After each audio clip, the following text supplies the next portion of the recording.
Assalamualaikum warahmatullahi wabarakatuh.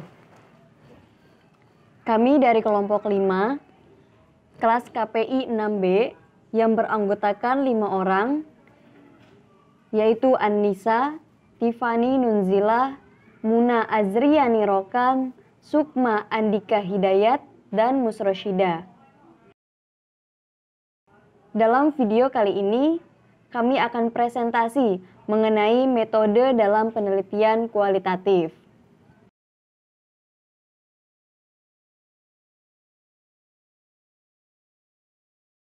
Pengertian framing. Framing adalah pendekatan untuk mengetahui bagaimana perspektif atau cara pandang yang digunakan oleh wartawan ketika menyeleksi isu dan menulis berita. Adapun beragam definisi framing menurut para ahli. Yang pertama, menurut G.J. Adicondro, mendefinisikan framing sebagai metode penyajian realitas, di mana kebenaran tentang suatu kejadian tidak diingkari secara total, melainkan dibelokkan secara halus, dengan memberikan sorotan terhadap aspek-aspek tertentu saja, dengan menggunakan istilah-istilah yang punya konotasi tertentu, dan dengan bantuan foto, karikatur, dan alat ilustrasi lainnya.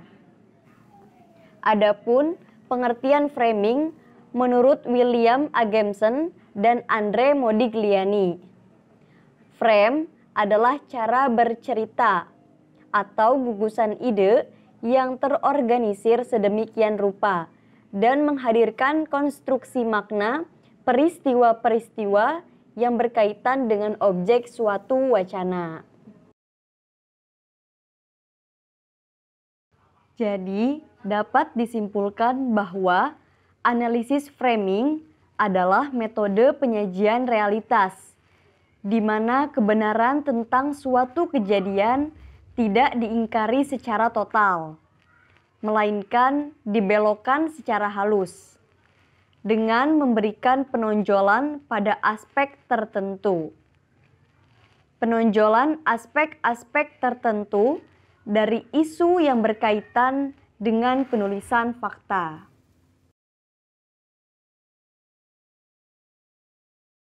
Perangkat framing William Agamson dan Andre Modigliani.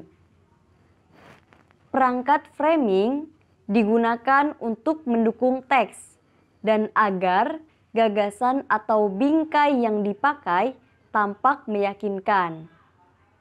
Ditandai dengan pemilihan kata, kalimat, gambar, metafora, atau ilustrasi tertentu. Sedangkan perangkat penalaran digunakan agar tujuan gagasan yang ditampilkan tampak wajar, alamiah, dan benar adanya. Bagaimana membuat menggunakan metode framing Gamson dan Modigliani? Dalam analisis framing Gamson dan Modigliani, terdapat framing device atau perangkat framing dan reasoning device atau perangkat penalaran. Perangkat framing Gamson dan Modigliani terdiri dari metaphors, yaitu perumpamaan atau pengandaian, catchphrases, yaitu frase yang menarik, kontras, menonjol dalam suatu wacana. Ini umumnya berupa jargon atau slogan. Exemplar, yaitu mengaitkan bingkai dengan contoh. Uraian, atau bisa dengan teori ataupun perbandingan yang memperjelas bingkai. Depiction, yaitu penggambaran atau pelukisan suatu isu yang bersifat konotatif. Visual image yaitu gambar, grafik, citra yang mendukung bingkai secara keseluruhan.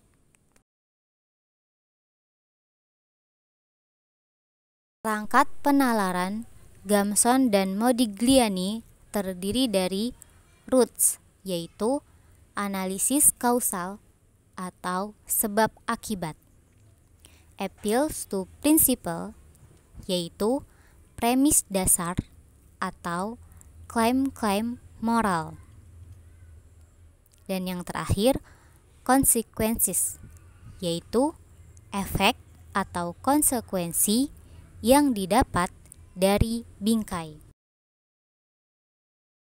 Dalam penelitian komunikasi massa, analisis framing dapat diletakkan di antara analisis wacana dan analisis isi, dan pada umumnya mengkombinasikan metode kualitatif dan metode kuantitatif.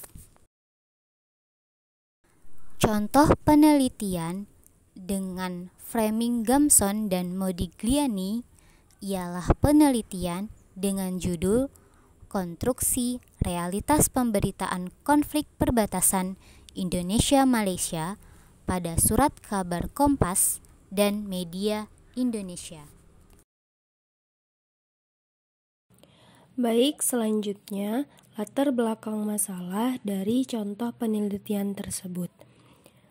Konflik kedua negara yang bertetangga, yaitu Malaysia dan Indonesia, tidak pernah usai dan terus berlangsung selama bertahun-tahun. Dari sejak masa pemerintahan Bung Karno hingga sekarang, konflik terus terjadi meliputi berbagai bidang, mulai dari ekonomi, pertahanan keamanan, dan kebudayaan. Hal yang paling sering terjadi misalnya kekerasan terhadap TKI di Malaysia, pengakuan terhadap kebudayaan Indonesia, serta konflik wilayah perbatasan perairan antara Indonesia dan Malaysia. Konflik mengenai perbatasan wilayah Indonesia dan Malaysia terus terjadi selama bertahun-tahun. Sedikit demi sedikit, Malaysia mencoba untuk memperluas wilayah melalui jalur perbatasan perairan. Misalnya mengenai konflik Ambalat. Konflik ini berkembang setelah pemerintahan Malaysia mengklaim kawasan perairan Ambalat sebagai wilayahnya. Klaim ini muncul setelah Malaysia memenangkan putusan Mahkamah Internasional atas sengketa Pulau Sipadan dan Ligitan pada tahun 2002. Secara sepihak, Malaysia telah mengklaim wilayah perairan sepanjang 70 mil dari garis pantai Sipadan dan Ligitan sebagai wilayah perairannya. Sementara Indonesia menganggap kewenangan Malaysia itu hanya 12 mil dari garis pantai kedua pulau tersebut. Padahal secara historis, baik Sipadan, Ligitan maupun Ambalat sebenarnya merupakan wilayah Kesultanan Bulungan yang kini menjadi salah satu kabupaten di Kalimantan Timur. Meskipun pemerintahan kedua negara terus melakukan perundingan dan upaya perdamaian, namun pemecahan konflik tak pernah didapat.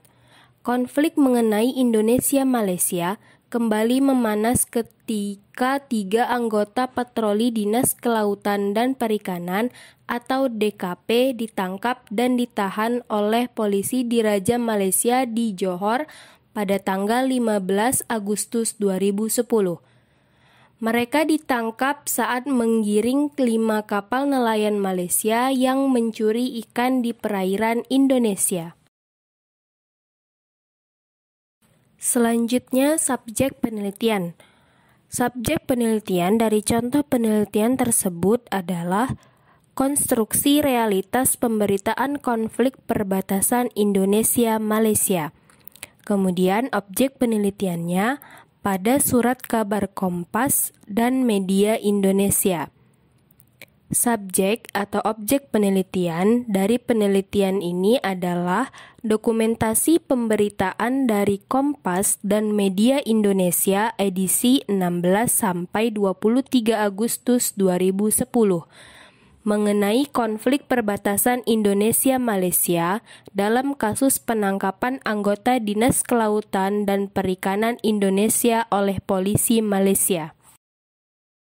Kemudian, pertanyaan dari contoh penelitian tersebut adalah yang pertama, bagaimanakah pemberitaan konflik wilayah perbatasan Indonesia-Malaysia dalam kasus penangkapan DKP Indonesia oleh polisi Malaysia dibingkai menjadi sebuah berita oleh Kompas dan Media Indonesia? Kedua, bagaimana ideologi pada Kompas dan Media Indonesia mempengaruhi pemberitaan? Dan yang ketiga, apakah perbedaan dalam pemberitaan kasus penangkapan DKP pada Kompas dan Media Indonesia? Teknik analisis data. Teknik analisis data, metode penelitian yang digunakan dalam penelitian ini adalah model framing. William A. Gibson, dalam pandangan Gibson, wacana media adalah elemen yang penting untuk memahami dan mengerti pendapat umum yang berkembang atas suatu isu atau peristiwa. Analisis framing berita Kompas pada tanggal 16 Agustus 2010, yakni Malaysia tangkap 3 petugas RI di wilayah Republik Indonesia.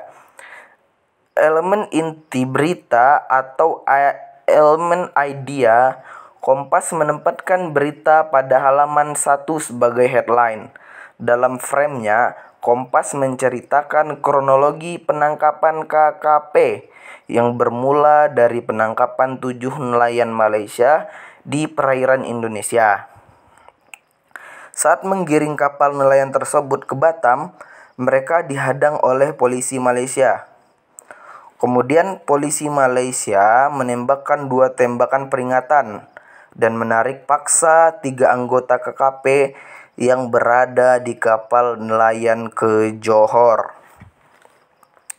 Dalam teks berita tersebut, Kompas mengklarifikasi bahwa peristiwa tersebut dengan beberapa narasumber terkait seperti Bambang Nugroho, yakni Kepala Stasiun Pengawasan Sumber Daya Kelautan dan Perikanan, Ali Sularso, Dirjen Pengawasan dan Pengendalian Sumber Daya Kelautan dan Perikanan, serta M. Yasin Kosasih, Direktur Perairan Kepolisian Daerah Kepulauan Riau.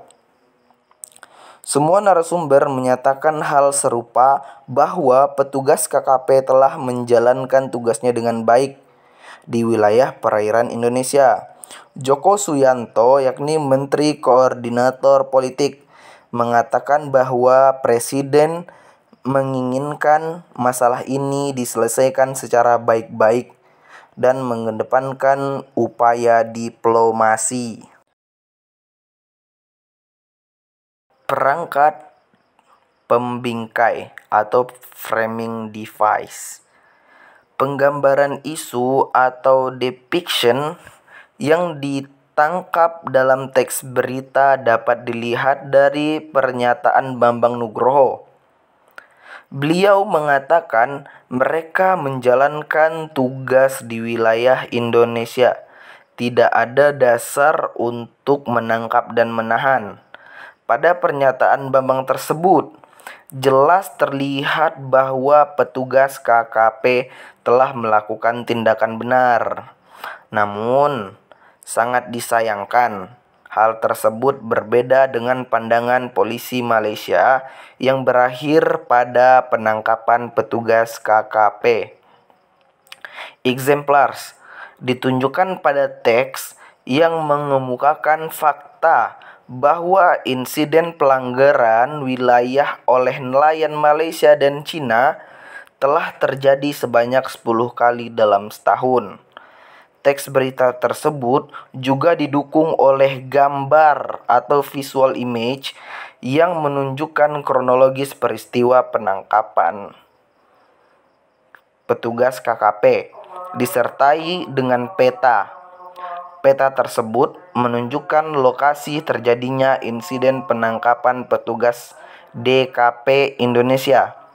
Pada peta tersebut, Kompas menunjukkan bahwa insiden tersebut jelas berada di perairan Indonesia. Didukung dengan adanya peta negara Indonesia, Kompas juga menunjukkan garis perbatasan Indonesia, Malaysia, dan Singapura melalui garis putus.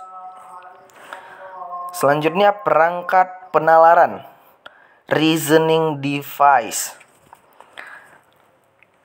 Analisis kausal atau sebab akibat yang terdapat dalam kalimat tersebut, yaitu petugas KKP ditangkap oleh polisi Malaysia saat menjalankan tugasnya menangkap 7 nelayan yang kedapatan mencuri ikan di perairan Indonesia. Polisi Malaysia menarik paksa dan membawa 3 petugas KKP ke Johor. Klaim moral yang terdapat dalam teks yaitu Presiden menginginkan agar kasus ini diselesaikan secara baik-baik dan mengedepankan upaya diplomasi. Hal tersebut didukung oleh pernyataan Fadel Muhammad yang mengatakan pemerintah akan mengirimkan teguran atau nota diplomatik kepada Malaysia. Baik, selanjutnya kita mulai ke analisis framing berita media Indonesia pada tanggal 16 Agustus 2010 dengan judul Malaysia tahan 3 petugas DKP Indonesia. Yang pertama di sini ada elemen inti berita atau idea element, di mana media Indonesia menempatkan berita pada halaman pertama sebagai headline.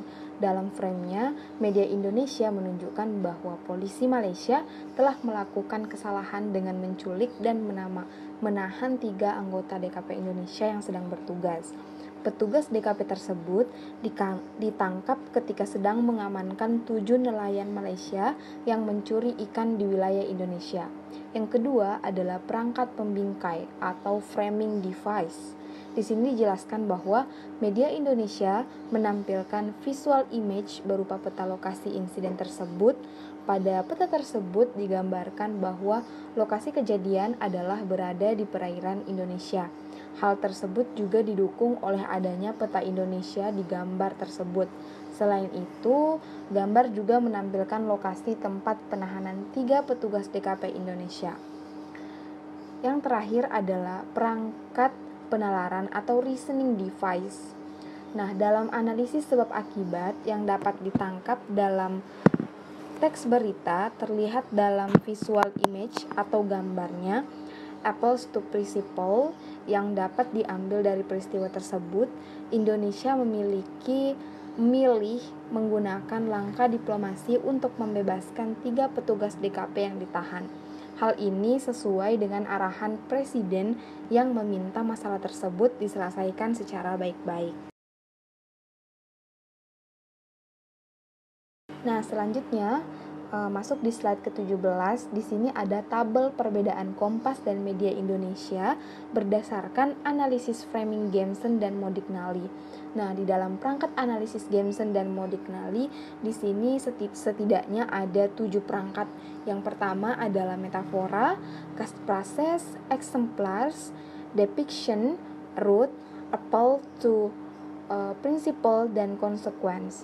Nah, yang pertama kita membahas tentang metafora, perbandingan antara Kompas dan media. Kalau misalnya dari perangkat metafora, untuk Kompas sendiri, Kompas sangat sedikit menggunakan kiasan dan ungkapan bahasa yang digunakan itu lebih baku dan terkesan lebih kaku. Sedangkan kalau di media Indonesia, banyak menggunakan kata-kata kiasan dan ungkapan dalam narasi berita. Selanjutnya ada kata prases. Nah, kalau misalnya di dalam Kompas, Kompas cukup sering menggunakan frase-frase dan beberapa di antaranya merupakan frase asing. Sedangkan kalau di media Indonesia, mereka menggunakan frase-frase dan beberapa di antaranya sangat tajam dalam mengkritik pemerintah. Yang ketiga ada eksemplar. Nah, kalau misal dari perangkat eksemplar dari Kompas sering menunjukkan perbandingan melalui pernyataan narasumbernya. Sedangkan kalau media Indonesia, eksemplar banyak berasal dari narasi media Indonesia dan pernyataan narasumber yang bernada tajam. Bisa dibilang lebih mengkritik juga, seperti di perangkat cut phrases. Nah, yang keempat ada depiction. Kalau misalnya di Kompas, pernyataan narasumber merupakan isu yang diangkat oleh Kompas. Sedangkan kalau di media Indonesia, isu-isu yang diangkat terlihat sangat besar dan menunjukkan kurang sigapnya pemerintah dalam penyelesaian kasus ini. Yang kelima ada root atau analisis sebab akibat. Kalau misalnya di Kompas, root ini sangat sudah terlihat pada judul dan bagian awal berita atau lead berita, sudah mewakili isi berita tersebut. Sedangkan kalau misalnya di media Indonesia, analisis sebab akibatnya berada di awal berita, namun pembaca perlu sedikit mendalami mengenai konten berita agar mengerti keseluruhan isi berita dari atas sampai bawah. Yang keenam ada appeal to principle.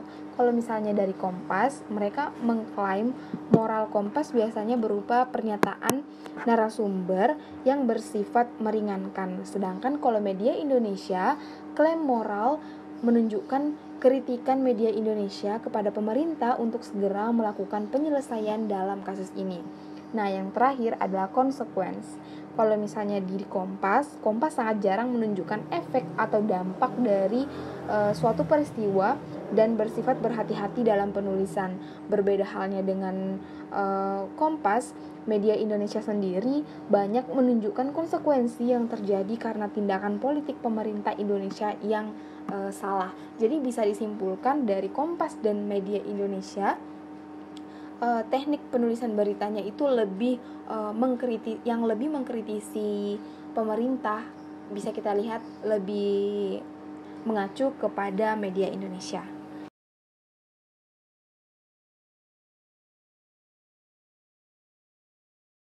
Cukup sekian presentasi dari kelompok kami mengenai metode dalam penelitian kualitatif, analisis framing Gamson dan Modigliani.